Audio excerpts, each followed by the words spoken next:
Okay, we are live, and so are the bugs. So excuse me. I'm going to show you how to put bug dope on. Now, people go, and it gets in everything, and before you know it, your pens are melting, and your pencils are melting if you're taking any notes, or everything you touch gets a scar on it. A little bit of bug dope, spray it in the back of your hand, rub the palms of the back of your hands together,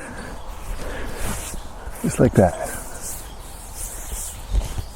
Around your ears. Palms are not all greasy, but the back of your hands are, and a little bit of in between your fingers. But that bug dope. Anyway, as I've discovered, living here on Riflechair Ranch, we grow bugs really well here. And that's okay. So, I'm here to talk to you a little bit about a chap by the name of Ellwood Epps. Now that name may ring a bell for some of you. It may not for many of you. But Ellwood Epps, he is unfortunately passed away around 2002. But he is, when it comes to gun ownership and firearms ownership in Canada, Ellwood Epps is a piece of Canadiana. And he owned a store named after himself, Ellwood Epps. And before World War II, he was doing bicycle repair, and just kind of your jack of all trades kind of need to do need something repaired. You bring it to Ellwood Epps.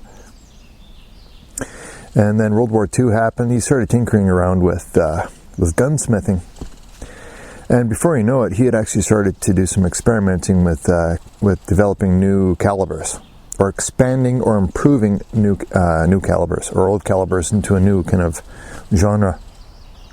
And the one he was most famous for was the 303 Epps.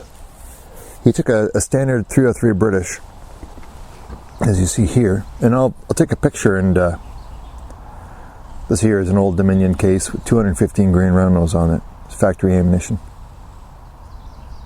Fantastic round.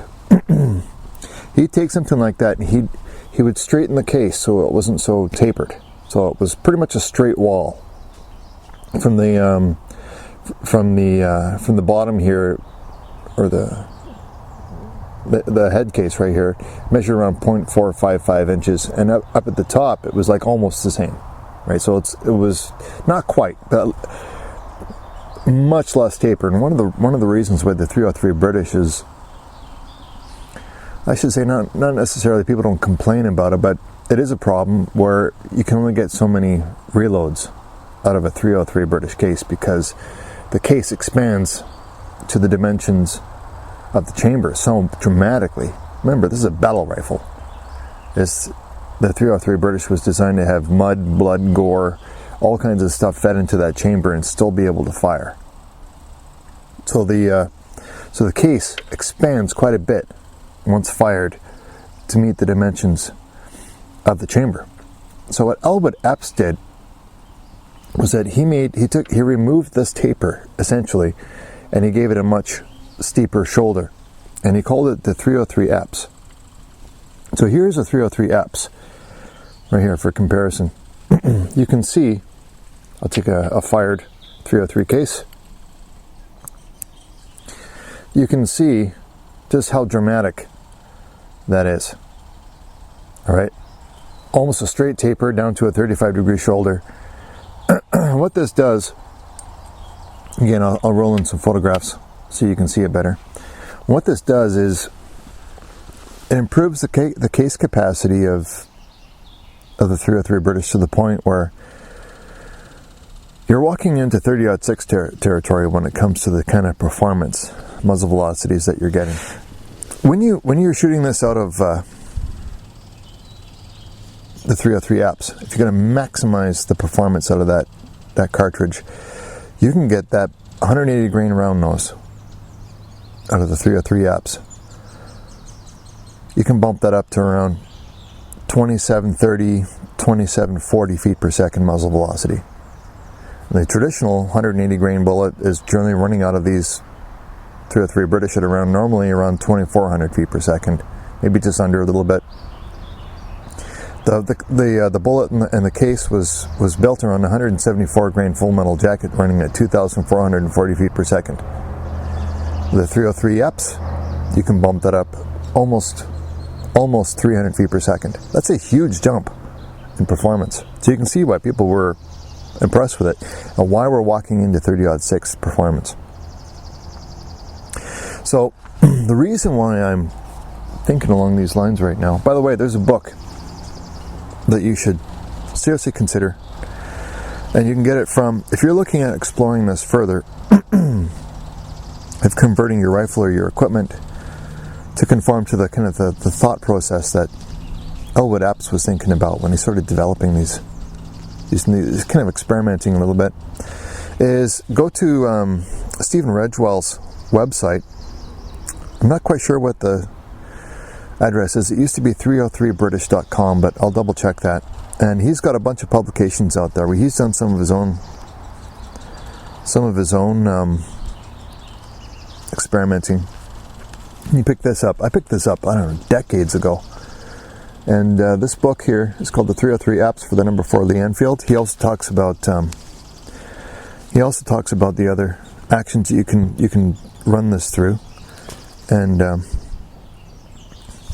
it doesn't just stop at the 303 Epps. Oh no, he does here. But Epps also experimented with 6.5 Epps, 6.5 303. He experimented with 6mm 303, 22 Epps 303. I mean, just necking down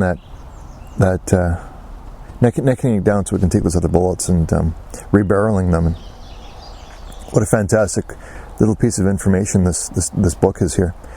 Gun Plumber Press, Stephen Redgewell. I recommend it. It's an interesting read, if anything else. Even if you don't convert one of your rifles or buy a rifle that's been converted already, it's just an interesting read to see what the 303 British can actually achieve when it's improved to a 35-degree shoulder and have had the taper removed, and just for reloading purposes. Just the number of reloads you get out of a single piece of brass compared to your traditional 303 British, it's incredible. Why would you do it? Because you're a gun nerd. That's why you do it. There's a huge schwack of calibers that can do this and better, but they're not Lee Enfields. That's the difference. They're not Lee Enfields. There is no better bolt-action battle rifle than the Lee Enfield rifle. And I say bolt-action battle rifle. Okay? 10-round magazine. You cannot run a bolt-action as fast as the Lee Enfield. Nothing that I've seen on the market today can match it for speed and reliability. So, 303 Epps, Ellwood Epps was doing this back in the day, especially in the kind of the 50s, 1960s, is when people started, paying attention to what he was doing, and he started doing quite well for himself. His original store closed, and he opened another store in Orillia, Ontario, where it still remains today. And while he's gone, he passed away in around 2002. His store lives on, and his reputation lives on. They have gunsmiths at that store, and they are sponsoring shooters. They're just a fantastic company still today. And a colleague of mine, Bryan, Bolivar, he's actually been sponsored by Ellwood Epps for his shooting this year. So I mean, they're just a fantastic corporate citizen and fantastic Canadian lineage and heritage in that company. It wasn't just the Ellwood Epps that started doing this, it was also Ackley. Here we have 30-06, Ackley improved. Same kind of idea, right? Except that the Epps generally has a tendency to have a little bit of a shallower neck. Ackley like to have a nice long neck. But again, remove the taper from the cartridge, improve the shoulder, and so we're getting into 308 Norma Magnum we're starting to get into that dynamic 308 on my Magnum kind of performance in a 30-06 case, right? You're hot rodding your brass, and your brass lasts a lot longer. It's fantastic, absolutely fantastic. And one of the reasons why I'm thinking along these lines today is because I just acquired, I'll show it to you later, a Model 98 Mauser in 6.5 Epps, done by the man himself. So, Ellwood Epps did this rifle. He gunplumbed this rifle. It's a Mauser 98 and 6.5-06. And it is beautiful. It is beautiful. And it is a piece of Canadiana, this Mauser 98. It's a military Mauser, Model 98. And just when you examine the rifle, just the craftsmanship that went into its manufacture, it's very, very impressive. Back in the day when craftsmen built rifles, Ellwood Epps did this one. So I was thinking about Ellwood Epps today, so I thought I'd bring this out and show it to you. Remember, check out Stephen Redgewell's website. He's got some fantastic information on it. I hope he's still doing it. He's got a lot of really, really good information on the number 4 of the Enfield and other variants. And some of his own publications. I highly recommend you have a look at it. And in the meantime,